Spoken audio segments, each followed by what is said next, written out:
तो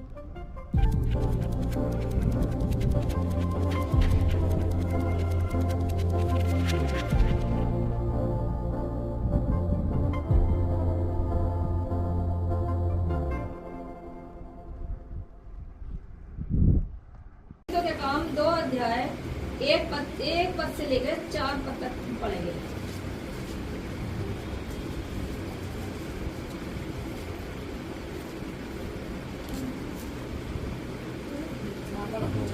जब पेंटेकोस्त का दिन आया तो वे सब एक जगह इकट्ठे थे। एकाएक आकाश से बड़ी आंधी की सी सनसनाहट का शब्द हुआ और उससे सारा घर जहाँ वे बैठे थे गूंज गया और उन्हें आग की सी जीभें फटकी हुई दिखाई दी और उसमें से हर एक पर 8 ठहरी। वे सब पवित्र आत्मा से भर गए और जिस प्रकार आत्मा ने उन्हें बोलने की सामर्थ्य दी वे अन्य अन्य भाषा बोलने लगे। चलिए यहाँ पे बंद करके प्रार्थना करें। धन्यवाद हमारे सर्वशक्तिमान जी के अनुग्रह कार्य परमेश्वर, धन्यवाद करते सुंदर समय के लिए प्रभु जो आपने दिया है। एक वक्त से प्रभु आपके चरणों में आते मेरे पिता, और आपका जो वचन प्रभु जी दिया है मेरे पिता, इसके द्वारा प्रभु हम जीवन जीने वाले बने प्रभु जी। आपका पवित्र आत्मा का सामर्थ्य हमारे पर उतरे मेरे पिता, अपने प्रभावशाली वचनों को मेरे मुख में डाली प्रभु जी, ताकि तेरे आत्मा से भरकर प्रभु तेरे वचन को समझा सकूं प्रभु। समझ और बुद्धि देना मेरे प्रभु जी, तेरे पवित्र आत्मा अगुवाई करने पाए प्रभु जी। दया का प्रभु जी, जितने हम सब प्रभु तेरे वचन को सुन रहे हैं प्रभु, ये वचन हम सब के हृदय की पट्टिकाओं पर लिख जाए, ताकि हम तेरे वचनों पर चलने वाले बने प्रभु, तेरे पवित्र आत्मा के द्वारा जीवन जीने वाले बने प्रभु। तू दया कर और सहायता मदद कर प्रभु जी। धन्यवाद धन्यवाद करते, प्रार्थना को धन्यवाद करते यीशु प्रभु के नाम मांगते हैं, आमीन। फिर से पढ़ेंगे। जब पंतिकुस्त का दिन आया तो वे सब एक जगह इकट्ठे थे। एकाएक आकाश से बड़ी आंधी की सी सनसनाहट का शब्द हुआ और वे उससे सारा घर जहाँ वे बैठे थे गूंज गया और उन्हें आग की सी जीभें फटती हुई दिखाई दी और उनमें से हर एक पर 8 ठहरी। वे सब पवित्र आत्मा से भर गए और जिस प्रकार आत्मा ने उन्हें बोलने की सामर्थ्य दी वे अन्य अन्य भाषा बोलने लगे। क्या बोलने लगे वो? अन्य अन्य भाषा। वो भाषा कौन समझता है? वो परमेश्वर वो भाषा को समझता है। जब कोई किसी के ऊपर पवित्र आत्मा उतरता है तो वो क्या करता है? अन्य अन्य भाषा बोलने लगता है। अब हम सब यहाँ पर बैठे हैं तो हम सब क्या है? प्रभु की उपस्थिति में बैठे हैं, और जहाँ प्रभु की स्तुति होती है वहाँ पवित्र आत्मा का भी प्रकाश होता है। और यहाँ हम देख रहे हैं कि बहुत कितने लोग वहाँ बैठकर प्रार्थना कर रहे थे। क्या कर रहे थे?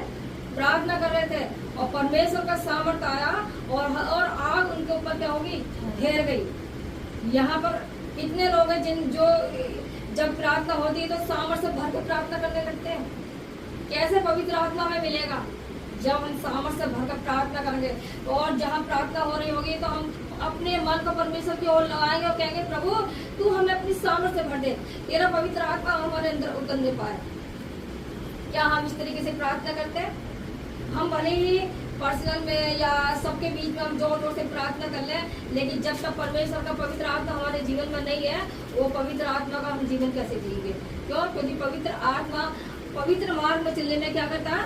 हमारी अगुवाई करता है। और पवित्र आत्मा कौन है? पवित्र आत्मा कौन है? पवित्र आत्मा हमारा सहायक है। यीशु मसीह ने कहा ना कि मैं तुम्हें एक सहायक दिए जाता हूँ जो तुम्हारी सहायता करेगा। है?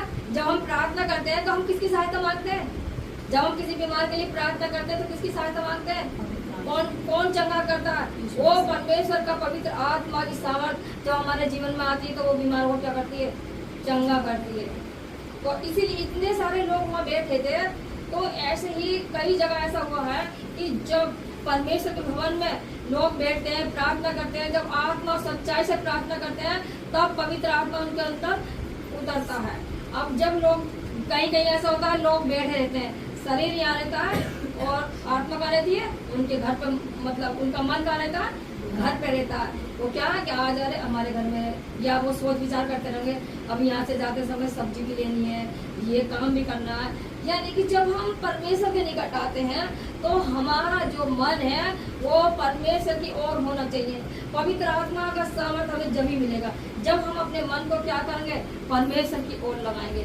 क्या परमेश्वर का पवित्र आत्मा कभी कहेगा कि तू आराधना है मत जा, घर पे रुका, घर पे सोता रहा, तो आज घर पे ये काम है तो ये काम ही करता रहे? नहीं, जिसके अंदर पवित्र आत्मा होगा, परमेश्वर का सामर्थ, परमेश्वर का पवित्र आत्मा उसको अगुवाई करेगा और उसको उत्साहित करेगा कि तू जा। लेकिन लोग क्या है, क्योंकि पवित्र आत्मा अंदर है नहीं, पवित्र आत्मा मांगते नहीं है, प्रार्थना करते नहीं है, तो कैसे वो ये जानेंगे कि आज हमारा घर में रुकना ठीक है या नहीं। और वहाँ क्या हुआ, एक आग सबके ऊपर आके ठहर गई और सब लोग क्या हो गए, पवित्र आत्मा की सामर्थ्य से भर गए और क्या करने लगे, अन्य अन्य भाषा बोलने लगे। अन्य, जब पवित्र आत्मा का दान मिलता है तो मनुष्य क्या करता है, उसको पवित्र आत्मा का सामर्थ्य मिलता है और वो अन्य अन्य भाषा बोलने लगता है। तो ऐसे ही जब हम प्रार्थना में बैठे तो हम उदासी से नहीं, जब हम यहाँ गीत गाते हैं कोई तो ताली भी नहीं बजाता, कोई ऐसे ऐसे अपने टांगों पे ठोकने लगता है। आत्मा और सच्चाई से उसकी जब हम आराधना करेंगे तभी तो हमें परमेश्वर का आत्मा मिलेगा। क्योंकि यहोवा क्या करता है, मन को जांचता है, मन को देखता है। यीशु मसीह ने जो हमें मन दिया है, इस मन को हमें क्या करना है, खाली करना है। हमारे अंदर जो भरा हुआ है, गलत चीजें भरी हुई है, सांसारिक चीजें भरी हुई है, उनको क्या करना है, उनको खाली करना है। अब एक बर्तन है, अगर आप उस बर्तन में कुछ भरोगे तो पहले क्या करोगे, खाली करोगे। तो यीशु मसीह कहता है कि हमारे अंदर जो हमारा मन है, पहले हमें क्या करना है, उन बुरी चीजों को निकालना पड़ेगा। उन जो हमारे दिमाग में चीजें चलती रहती है उन्हें हमें निकालना पड़ेगा। परमेश्वर का सामर्थ्य भी हमारे अंदर काम करेगा और तभी हम क्या पाएंगे, पवित्र आत्मा का दान पाएंगे। मेरे साथ एक और निकालो।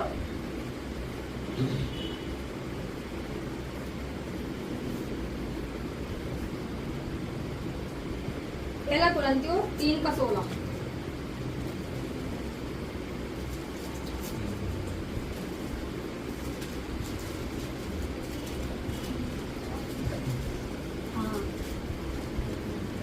क्या तुम नहीं जानते कि तुम परमेश्वर का मंदिर हो और परमेश्वर का आत्मा तुम में वास करता है। क्या लिख रहा वचन में, क्या तुम नहीं जानते कि तुम परमेश्वर का मंदिर हो। मंदिर में लोग क्या करते हैं, गंदगी फैलाते हैं, नहीं फैलाते ना, साफ सफाई रखते हैं। तो ये परमेश्वर कहता है मनुष्य का मन क्या है, परमेश्वर का मंदिर है और इस मंदिर में क्या बसना चाहिए, परमेश्वर का पवित्र आत्मा बसना चाहिए। लेकिन मन में तो हमारे कुछ और ही पड़ा है। अरे हम आराधना में नहीं जा रहे, पास्टर जी क्या कर लेंगे, कोई कुछ नहीं करने का है, लेकिन परमेश्वर करेगा जो कुछ करना। जब हम प्रभु में आते हैं तो बड़ा आनंद आता है और परमेश्वर की जब आशीष हमारे ऊपर आती है ना तो हम वो बहुत खुश रहते हैं, मगन रहते हैं। ओ भाई प्रभु हमारे लिए बहुत क्या हमें आशीष दे रहा है, हम निरंतर प्रार्थना में जाएंगे, सब कुछ करेंगे। लेकिन जैसे जैसे हम आगे बढ़ जाएंगे, जैसे जैसे प्रभु की आशीष हम पर आती रहेंगी, वैसे वैसे हमारा मन कहाँ लगेगा, सांसारिक चीजों में लगता जाएगा। कि भाई अब तो प्रभु ने हमें आशीष दे दी है, अब तो हमें किसी चीज की कोई कमी करनी नहीं है, अब हमें प्रार्थना का कोई मतलब नहीं है। वहाँ भी जाके हम प्रार्थना करेंगे और घर पे भी हम प्रार्थना करेंगे। वहाँ जाके हम क्या करेंगे, क्यों कष्ट उठाए, हम अपने घर पे ही बैठ के प्रार्थना करेंगे। लेकिन पवित्र आत्मा कभी नहीं कहेगा कि तू घर पे बैठ, क्योंकि परमेश्वर ने कहा जब 2 या 3 जब मैं नाम से करता हूँ उनके बीच में मैं होता हूँ। जहाँ परमेश्वर है वहाँ परमेश्वर का पवित्र आत्मा भी है। एक और वचन पढ़ेंगे भाई साहब,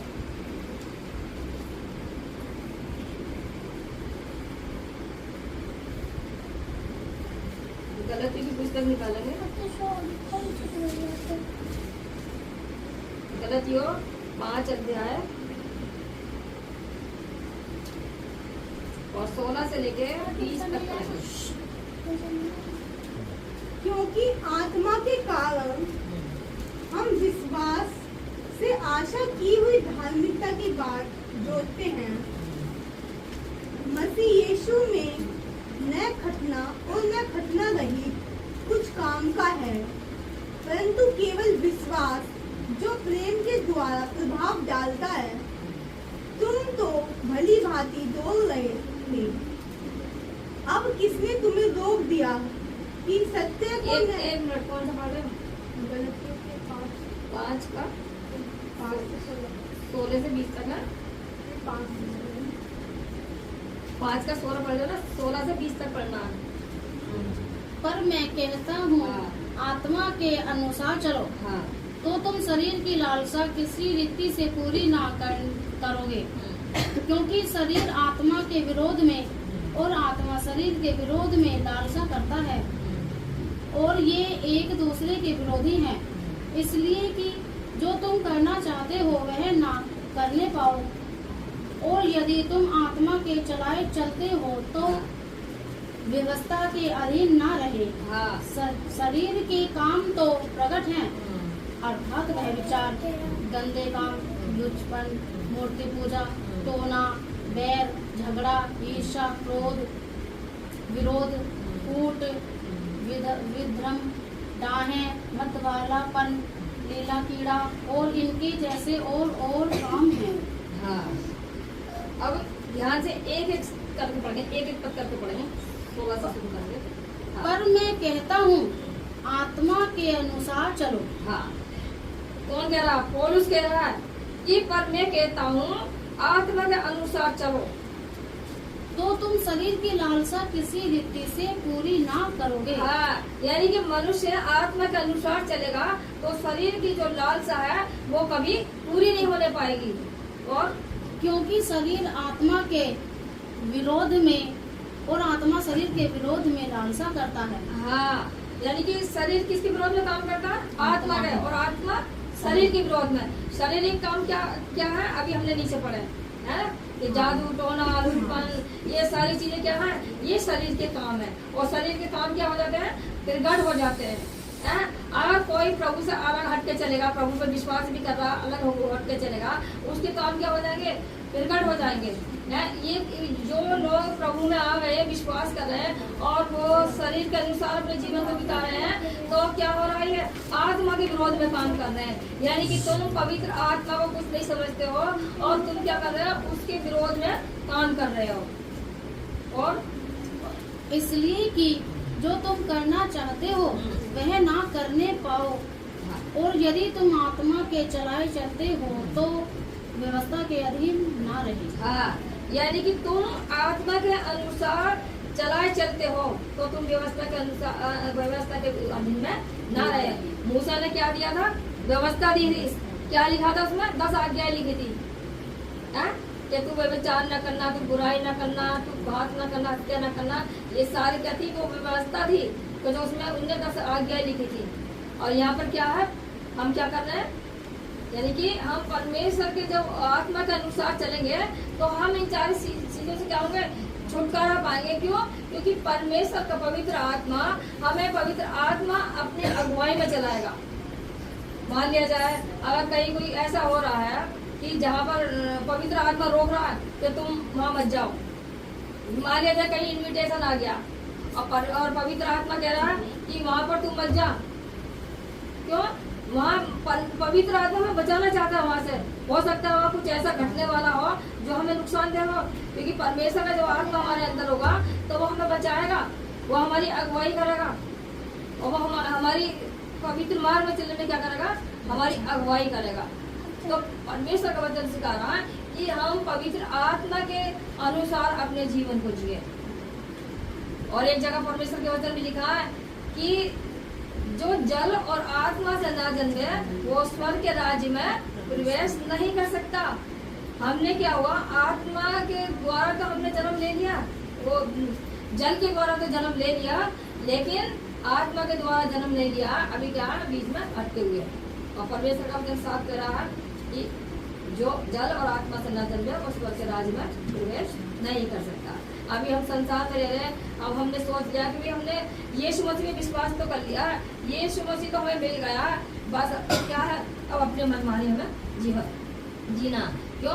क्योंकि परमेश्वर हमें स्वर्ग का राज्य देगा, आनंद जीवन देगा। आनंद जीवन किसको मिलेगा? जो परमेश्वर की पवित्र आत्मा के अगुवाई में चलेगा, अनुसार चलेगा, परमेश्वर के जैसे काम करेगा, क्योंकि प्रभु ने कहा है मैं पवित्र हूँ तो तुम भी पवित्र बनो।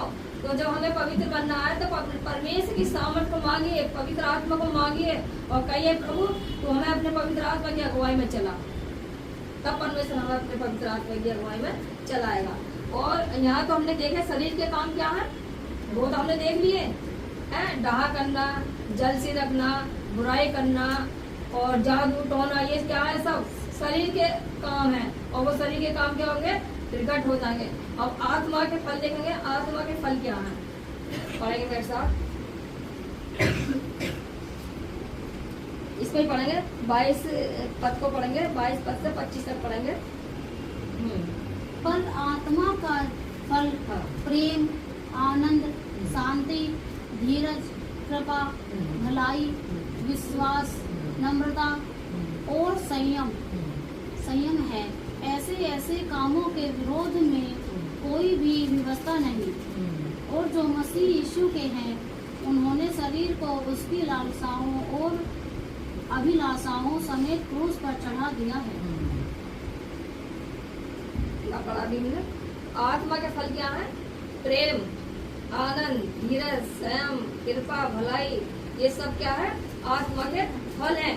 ये चीजें क्या है हमारे अंदर होनी बहुत जरूरी है। बहुत से लोग हैं क्या करते हैं, किसी को क्षमा नहीं करना चाहते। अगर किसी ने मान लो गलती से हो गया है, कुछ झगड़ा हो गया, क्या करेंगे, वो मैं क्षमा नहीं करूँगा क्योंकि तूने मेरे साथ ऐसा किया और मैं तेरे साथ ऐसा करूँगा। ये क्या है, ये शरीर के काम है। लेकिन आत्मा क्या करती है, स्वयं रखती है, धीरज रखती है, नम्र बनती है, वो अपने आप को दीन बना लेती है कि भाई चल इसने जो कह दिया वो कह दिया, छोड़ो इसे, यानी कि वो बात वही खत्म कर देते हैं। तो इसीलिए परमेश्वर के आत्मा के अनुसार क्या है हमें चलना। जब हम परमेश्वर का आत्मा हमारे अंदर होगा तो ये सारे आत्मा के फल हमारे अंदर होंगे और हम परमेश्वर के आत्मा के अनुसार अपने जीवन को जिएंगे। 24 पद पढ़ेंगे इसका।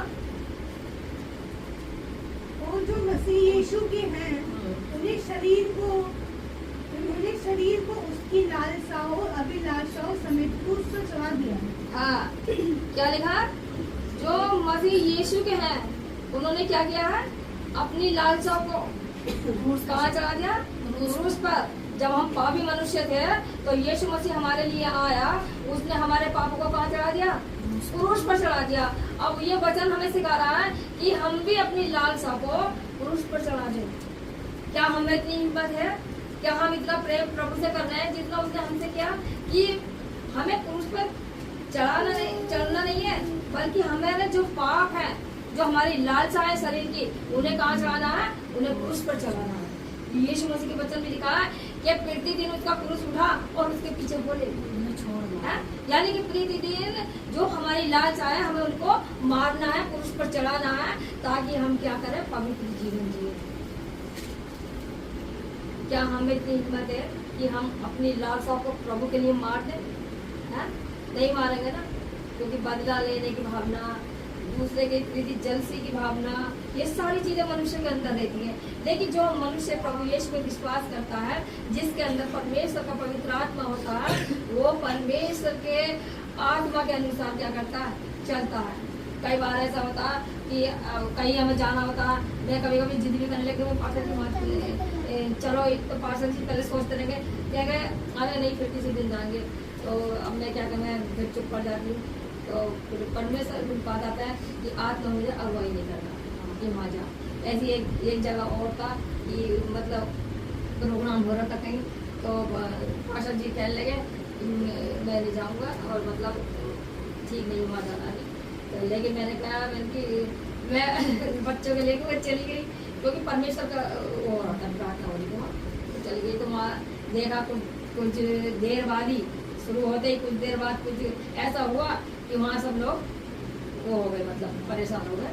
लेकिन हम सब जितने भी थे, हम सब प्रार्थना करने लगे थे, लेकिन परमेश्वर ने वहाँ शांति दी। परमेश्वर को धन्यवाद। तो परमेश्वर का जो आत्मा है हमें सिखाता है। ऐसे एक बार में एक जगह में परमेश्वर के वचन को सुनाने के लिए जा रही थी, और कहीं मृत्यु हो गई थी, वो गली थी और कहीं मृत्यु थी। बहुत सारी औरतें, मतलब जैसे लेके चले जाते हैं बॉडी को, और वो बहुत सारी औरतें वहाँ बैठी थी और क्या कर एक बहन और थी मेरे साथ में, और तो वो कह रही अरे देखो यहाँ कितनी सारी औरतें हैं कि चलो वचन सुनाएंगे यहाँ पर। फिर मैं जैसे आगे बढ़ी, मेरा कदम पीछे को हट गया। क्यों? क्योंकि पवित्र आत्मा ने रोक दिया कि यहाँ पर अभी वचन सुनाना सही नहीं है। क्यों? क्योंकि अगर जो लोग शोक में डूबे हुए, परमेश्वर कहता है जो लोग शोक कर रहे हैं उनके साथ क्या करो, शोक करो, है ना। तो परमेश्वर का वचन हमें सिखाता है, पवित्र आत्मा हमें सिखाता है कि इस तरीके से हम पवित्र आत्मा की अगुवाई में चले। तो परमेश्वर के अपनी इच्छा के अनुसार नहीं, अपनी लालसा को क्रूस पर चढ़ा दो, बल्कि अपने लिए परमेश्वर के लिए क्या कर दो, बलिदान कर दो, अपनी इच्छाओं को बलिदान कर दो। क्यों? क्योंकि परमेश्वर ने हमारे लिए बलिदान किया है, उसने हमारे लिए अपना लहू बहा दिया, जिससे हमारे पाप क्या हो गए, धुल गए, है ना। विश्वास करने से ये मत जानो कि हमने विश्वास कर लिया, और हम विश्वास मनुष्य क्यों करता है? क्यों? क्योंकि उसके अंदर कुछ चीजें होती हैं। या तो वो विश्वास इसलिए कर रहा है कि हम भले चंगा स्वस्थ हो जाए, या वो इसलिए कर रहा है कि हम आशीष पालें, है ना। लेकिन परमेश्वर किससे खुश रहेगा? उससे कि जो परमेश्वर के पवित्र आत्मा के अनुसार जीवन जिएगा। तो परमेश्वर हमें सिखाता है कि हम उसकी आत्मा के अनुसार जीवन जिए। मेरे साथ और निकालेंगे, गलती में निकालेंगे। रोमियो 12 अध्याय उसका 6, रोमियो 12 का 6। जबकि उस अनुग्रह के अनुसार जो हमें दिया गया है, हमें भिन्न भिन्न वरदान मिले हैं। हाँ। तो जिसको भविष्यवाणी का दान मिला हो वह विश्वास के परिणाम के अनुसार भविष्यवाणी करे। यदि सेवा करने का दान मिला हो तो सेवा में लगा रहे। यदि कोई सिखाने वाला हो तो सिखाने में लगा रहे। जो उपदेशक हो वह उपदेश देने में लगा रहे। दान देने वाला उदारता से दे। जो अगुवाई करे वह उत्साह से करे। जो दया करे वह हर्ष से करे। यानी कि परमेश्वर के क्या है ये वरदान है। परमेश्वर क्या कर रहा है, ये हमें जिसको पवित्र आत्मा का दान मिला है उसके अंदर क्या है, ये वरदान है कि किसी को सेवा करने का, किसी को दान देने का, किसी को भविष्यवाणी करने का। क्या हम में से किस किस को क्या क्या वरदान है, कोई हमें कोई बता सकता है? लेकिन जब तक परमेश्वर का पवित्र आत्मा हमारे अंदर नहीं आएगा, उसका सामर्थ्य हमारे अंदर नहीं आएगा, तब तक हम ये वरदान कैसे, हम इन वरदान से क्या रहेंगे, वंचित रहेंगे। वंचित क्यों रहेंगे? क्योंकि हमारे अंदर वो उत्साह नहीं है, वो जोश नहीं है, वो लगन नहीं है, वो प्रार्थना का जीवन नहीं है, वो परमेश्वर के वचन का प्रकाशन नहीं है। तो कैसे हम परमेश्वर की दान पालेंगे? पा सकते हैं हम कभी? वैसे तो परमेश्वर ने कहा कि जो मुझ पर विश्वास करेगा वो अनंत जीवन उसका है, जो मुझ पर विश्वास करेगा। और विश्वास करने वालों में ये चीज होंगे कि मेरे नाम से क्या करेंगे, दुष्ट आत्मा निकालेंगे, मेरे नाम से क्या करेंगे, बीमारों को चंगा करेंगे। एक वचन और पढ़ेंगे मेरे साथ, प्रेरितों के काम।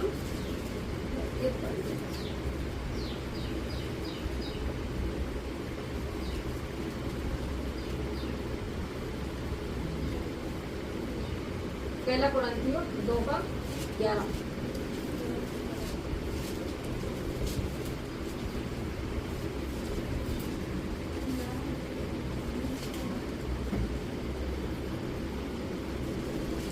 मनुष्य में कौन किसी मनुष्य की बात को जानता है? केवल मनुष्य की आत्मा जो उसमें है, वैसा ही परमेश्वर की बातें भी कोई नहीं जानता, केवल परमेश्वर का आत्मा। कोई मनुष्य किसी की बात नहीं जानता, लेकिन कौन जानता है? परमेश्वर का आत्मा। परमेश्वर का पवित्र आत्मा जिसके अंदर होगा वो सामने वाले को जांच लेगा, परख लेगा, देख लेगा इसके अंदर क्या चल रहा है और ये कैसा है। क्यों? क्योंकि जो परमेश्वर का आत्मा मिला हुआ है वो सामने वाले को देख लेगा, इसके अंदर क्या चल रहा है, एक किस इसमें बैठा है, वो सारी बातें क्या होगा परमेश्वर का आत्मा बता देगा। और ये हम 1:12 पढ़ेंगे।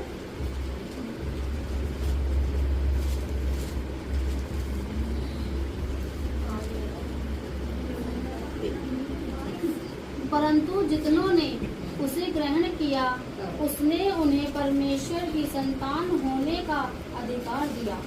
अर्थात उन्हें जो उसके नाम पर विश्वास रखते हैं, वे ना तो लहू से, ना शरीर की इच्छा से, ना मनुष्य की इच्छा से, परंतु परमेश्वर से उत्पन्न हुए हैं। हाँ, यानी कि जिन्होंने तो विश्वास किया उन्होंने परमेश्वर की संतान होने का अधिकार पाया, और वो ना लहू से, ना उससे, किससे, परमेश्वर से उत्पन्न हुए हैं, है ना। तो परमेश्वर के ये वचन है, अगर हम इन्हें अपने हृदय में बसा लें, यहाँ से जाने के बाद अगर आप इन्हें रिपीट करोगे, दोबारा पढ़ोगे, तो परमेश्वर का वचन आपके हृदय में काम करेगा।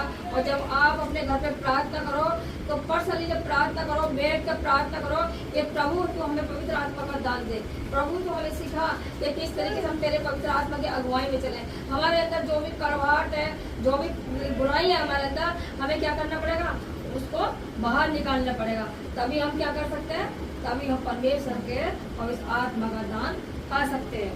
एक और पढ़ देना मैं साथ, पहला कोरिन्थियों 3 का 16 पढ़ लिया।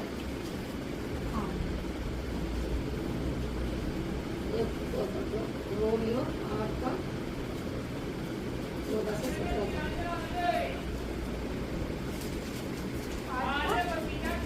14 से 17। इसीलिए कि जितने लोग परमेश्वर के आत्मा के चलाए चलते हैं, वे ही परमेश्वर के पुत्र हैं। हाँ, क्या पढ़ा अभी, तो जो परमेश्वर के आत्मा के अनुसार चलते हैं वही परमेश्वर के पुत्र हैं। और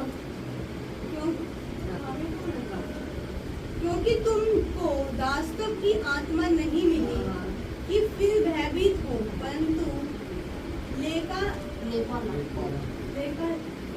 लेपालक की आत्मा मिली है, जिससे हम हे अब्बा, हे पिता कहकर पुकारते हैं। क्या पढ़ा भी, अरे जो मसीह यीशु में है उन पर दंड की आज्ञा नहीं, क्योंकि वो शरीर के अनुसार नहीं, बल्कि किसके अनुसार चलते हैं, आत्मा के अनुसार चलते हैं। यानी कि जब हम प्रभु यीशु मसीह के हैं, तो हम किसके द्वारा हमें चलना चाहिए, आत्मा के द्वारा। अभी क्या क्या हमने चीजें पढ़ी है, ये शरीर की अभिलाषा है, हमें क्या करना है, अपनी लालसा को त्यागना है और पुरुष पर क्या करना है, चढ़ा देना है। यानी मैं विश्वास करती हूँ, या हम जितने भी इस वचन को सुन रहे हैं, सबसे मैं यही कहना चाहूंगी, जब हम प्रभु यीशु मसीह विश्वास करते हैं, तो हमें प्रभु के आत्मा के अनुसार अपने जीवन को जीना चाहिए। क्यों, क्योंकि पवित्र जीवन वही है जो हम परमेश्वर के पवित्र आत्मा के अनुसार हम अपने जीवन को जिए।